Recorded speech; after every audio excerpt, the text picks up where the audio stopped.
Bear apple എന്നറിയപ്പെടുന്ന hybrid ഫ്രൂട്ടിൻ്റെ തനതു രോഗവുമായ ഇലന്തപ്പഴം എന്നതിനെക്കുറിച്ചാണ് ഇന്നത്തെ നമ്മുടെ വീഡിയോ.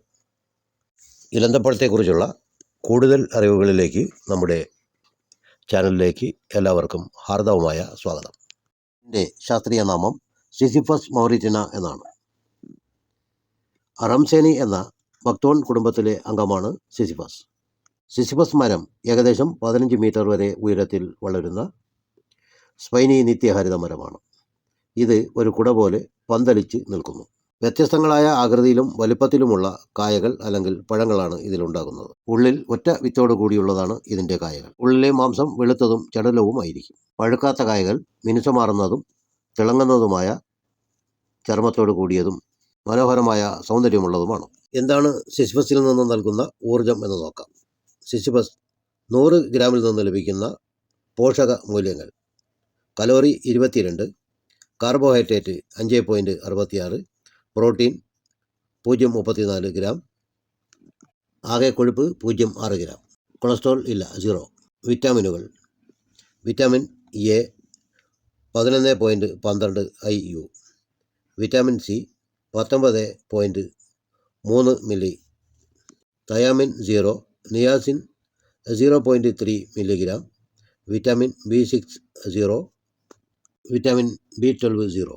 ലഭിക്കുന്ന ധാതുക്കൾ: കാൽസ്യം 6 മില്ലിഗ്രാം, ഇരുമ്പ് 0.13 milligram, magnesium 3 milligram, phosphorus 6 milligram, sodium 1 milligram, zinc 1 milligram. Anti inflammatory, antioxidant, antimicrobial, anthelmintic, anti diabetic, anti cancer, വേദന സംഹാരി, ദഹനനാളത്തിൻ്റെ പ്രവർത്തനങ്ങൾ എന്നിവയുൾപ്പെടെ ഫൈറ്റോ കെമിക്കൽ ഗുണങ്ങൾ ഫാർമക്കോളജിക്കൽ റിപ്പോർട്ട് ചെയ്യപ്പെടുന്നു. ഭക്ഷണനാരുകളും വിറ്റാമിനുകളും ധാതുക്കളും അടങ്ങിയ കുറഞ്ഞ കലോറിയുള്ള പഴമാണ് സിസിഫസ്. ഇത് ഒരു ആരോഗ്യകരമായ ലഘുഭക്ഷണത്തിലുള്ള മികച്ച ഓപ്ഷനാണ്. ശക്തമായ ആൻറ്റി ഓക്സിഡൻ്റായ വിറ്റാമിൻ സി അടങ്ങിയ സിസിഫസ് ഫ്രൂട്ട് രോഗപ്രതിരോധ പ്രതികരണത്തെ പ്രോത്സാഹിപ്പിക്കുകയും അണുബാധ അകറ്റി നിർത്തുകയും ചെയ്യുന്നു. പേശികളുടെ പ്രവർത്തനത്തെ നിയന്ത്രിക്കുന്നതിലും ഇലക്ട്രോലൈറ്റ് ബാലൻസ് നിലനിർത്തുന്നതിലും പ്രധാന പങ്ക് വഹിക്കുന്ന പൊട്ടാസ്യത്തിൻ്റെ പങ്ക് ന്യായമായ അളവിൽ അടങ്ങിയിരിക്കുന്നു. അതോടൊപ്പം വളർച്ചയും വികാസവും പ്രോത്സാഹിപ്പിക്കുന്ന 24 അവശ്യ അമിനോ ആസിഡുകളിൽ 18 എണ്ണവും സിസിഫസ് ഫ്രൂട്ടിൽ അടങ്ങിയിട്ടുണ്ട്. കൂടാതെ തിളങ്ങുന്ന ഈ പഴങ്ങൾ ഫ്ലവോണോയിഡുകൾ, ട്രൈറ്റർപെനിക് ആസിഡുകൾ എന്നിവയുൾപ്പെടെ നിരവധി ആൻറ്റി ഓക്സിഡൻറ്റുകളുടെ ശക്തി കേന്ദ്രമാണ്. ഇത് ഹാനികരമായ വിഷവസ്തുക്കളെ നീക്കം ചെയ്യുകയും പ്രമേഹം, കാൻസർ, ഹൃദ്രോഗം തുടങ്ങി വിട്ടുമാറാത്ത ആരോഗ്യാവസ്ഥകളിൽ നിന്നും സംരക്ഷിക്കുകയും ചെയ്യുന്നു.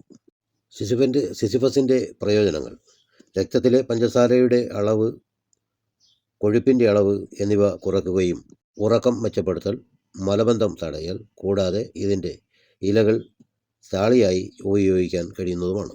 ഇതിൻ്റെ ഇലകൾ താളിയായി ഉപയോഗിച്ചാൽ നിങ്ങളുടെ നേർത്ത മുടികൾ ശക്തിപ്പെടുകയും കട്ടിയുള്ള പൊതുമുടികൾ വളർന്നു വരികയും ചെയ്യുന്നു. ഇത് നിങ്ങളുടെ തൊലിയിൽ തേച്ച് പിടിപ്പിച്ച് 10-15 മിനിറ്റുകൾക്ക് ശേഷം ഇളം ചൂടുവെള്ളത്തിൽ കഴുകി കളയാവുന്നതാണ്. എന്നാൽ ഈ താളി ഉപയോഗിച്ച് കഴുകിയ ശേഷം നിങ്ങൾ ഷാമ്പുവോ സോപ്പോ ഉപയോഗിച്ച് കഴുകാതിരിക്കണം. സിസിഫസിൽ ഫോസ്ഫറസ് ധാരാളം അടങ്ങിയിട്ടുണ്ട്. ഇരുമ്പിനൊപ്പം ഇത് ചുവന്ന രക്താണുക്കളെ ശക്തിപ്പെടുത്താനും സമ്പുഷ്ടമായി നിറയ്ക്കാനും സഹായിക്കുന്നു. രക്തനഷ്ടം മൂലമുണ്ടാകുന്ന ക്ഷീണവും മറ്റ് പാർശ്വഫലങ്ങളും നികത്താൻ സ്ത്രീകൾ ആർത്തവ സമയത്ത് സിസിഫസ് പഴങ്ങൾ കഴിക്കണമെന്ന് ഹോളിസ്റ്റിക് മെഡിക്കൽ വിദഗ്ധർ ശുപാർശ ചെയ്യുന്നു. വിളർച്ച തടയുന്നതിനോ ചികിത്സിക്കുന്നതിനോ സിസിഫസിന് കഴിവുണ്ട് എന്ന് പ്രാഥമിക പഠനങ്ങൾ തെളിയിക്കുന്നു. മസ്തിഷ്കാരോഗ്യം, തലച്ചോറിനെ ഉത്തേജിപ്പിക്കുന്ന ഫലങ്ങൾ ഓർമ്മശക്തിയും പഠനശേഷിയും മെച്ചപ്പെടുത്തുന്നുവെന്നും 2023 നടത്തിയ പഠനങ്ങൾ പറയുന്നു. ഉറക്കത്തിൻ്റെ ഗുണനിലവാരവും തലച്ചോറിൻ്റെ പ്രവർത്തനവും മെച്ചപ്പെടുത്തുന്നതിന് ബദൽ വൈദ്യത്തിൽ ജുപ് ഉപയോഗിക്കുന്നു, അഥവാ സിസിഫസ്. ഇവയുടെ തനതായ ആൻറ്റി ഓക്സിഡൻറ്റുകൾ ഈ ഇഫക്റ്റുകൾക്ക് കാരണമായേക്കാം എന്നാണ് ഉയർന്നുവരുന്ന ഗവേഷണങ്ങൾ സൂചിപ്പിക്കുന്നത്. പ്രതിരോധ ശേഷി വർദ്ധിപ്പിക്കുന്നതിനും ദഹനം മെച്ചപ്പെടുത്തുന്നതിനും ഉറക്കത്തിൻ്റെ ഗുണനിലവാരം മെച്ചപ്പെടുത്തുന്നതിനും സാധ്യത ഗുണങ്ങൾക്ക് പേരുകേട്ടതാണ് സിസിഫസ്. സാധാരണ ഒരാൾക്ക് 5 മുതൽ 10 വരെ പഴങ്ങൾ കഴിക്കാവുന്നതാണ്. എന്നാൽ രക്തത്തിലെ പഞ്ചസാരയുടെ അളവ് കുറവുള്ള ആളുകൾ ഇത് മിതപ്പെടുത്തേണ്ടതുമാണ്. അപ്പോൾ സിസിഫസിൻ്റെ ഗുണങ്ങളെക്കുറിച്ച് നിങ്ങൾ അറിഞ്ഞു. ഇനി ഇത് കാണുന്ന സ്ഥലങ്ങൾ, ഇത് എവിടെയൊക്കെയാണ് കാണപ്പെടുന്നതെന്ന്.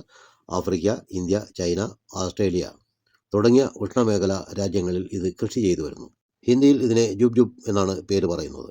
ക്രിസ്തുവിൻ്റെ മുൾച്ചെടി എന്നും ഇതിന് പേരുണ്ട്. ഖുർആനിൽ പരാമർശിച്ചിട്ടുള്ള സിദർ എന്നത് ഇതുമായി ബന്ധമുണ്ട് എന്ന് പറയപ്പെടുന്നു. ഫലസ്തീനികൾ ഇതിനെ സിദർ എന്ന് തന്നെയാണ് വിളിക്കുന്നത്. അറബികൾ സാധാരണയായി ഇതിനെ കിനാർ, സിദർ, ഡോം, നബാക്ക് എന്നീ പേരുകളിലേക്ക് വിളിക്കാറുണ്ട്.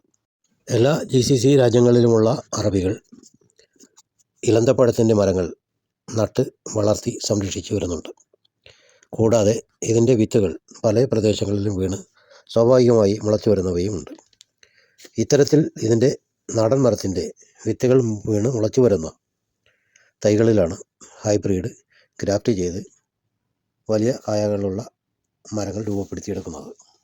ഇത്തരത്തിലുള്ള വ്യത്യസ്തമായ വിഷയങ്ങളെ സംബന്ധിച്ചുള്ള അറിവുകൾക്കായി നമ്മുടെ ചാനൽ സബ്സ്ക്രൈബ് ചെയ്യാത്തവർ സബ്സ്ക്രൈബ് ചെയ്യുകയും നിങ്ങൾക്ക് കിട്ടിയിട്ടുള്ള ഈ സന്ദേശങ്ങൾ മറ്റുള്ളവർക്കും ലഭിക്കുന്നതിന് വേണ്ടി ഷെയർ ചെയ്യുക, കമൻറ്റ്, ലൈക്ക് തുടങ്ങിയവയൊക്കെ രേഖപ്പെടുത്തണം എന്നുകൂടി ഓർമ്മിപ്പിച്ചുകൊണ്ട് സിസിഫസിനെ സംബന്ധിക്കുന്ന വിഷയം ഇവിടെ സമാപിക്കുന്നു. മറ്റൊരു വിഷയമായി എത്തിച്ചേരും വരേക്കും ഇവിടെ പറ്റിക്കൊള്ളട്ടെ. നന്ദി.